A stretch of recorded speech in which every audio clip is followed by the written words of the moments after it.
In today's video, I'm going to teach you how to add custom fonts to Squarespace website. By the end of this walkthrough, you'll know exactly how to upload a custom font file and apply it to a specific part of your site using Squarespace's built-in styles panel. Before we begin, make sure your font file is saved on your computer and ready to go.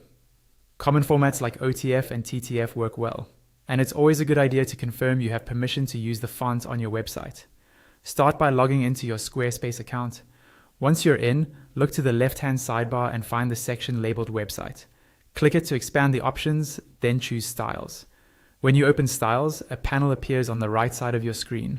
This is where you'll control your site's typography.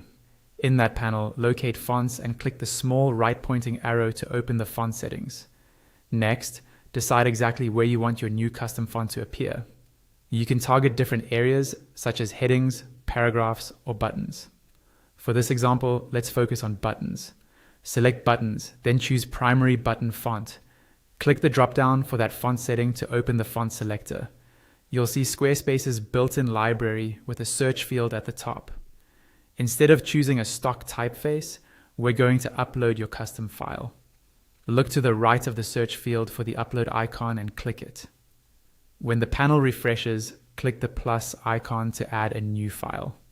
Your computer's file browser will open. Navigate to the folder where your custom font is stored. Select the file and press Enter or click Open. You'll notice an upload indicator for a moment. Once the upload completes, the new font will appear in the Squarespace font selector with a preview, and your site preview on the right will reflect the change where you targeted it. If you chose Primary Button Font, you'll now see your buttons using the custom typeface, so you can confirm the look, spacing, and weight right away. And that's it. You've successfully added and applied a custom font through the Styles panel. For best results, keep font file names clear and organized, and consider uploading only the weights you actually plan to use to help your site load efficiently. If you ever want to adjust where the font is used, return to the font settings and choose a different target, like headings or body text, following the same flow. Thanks for watching and enjoy your newly customized typography.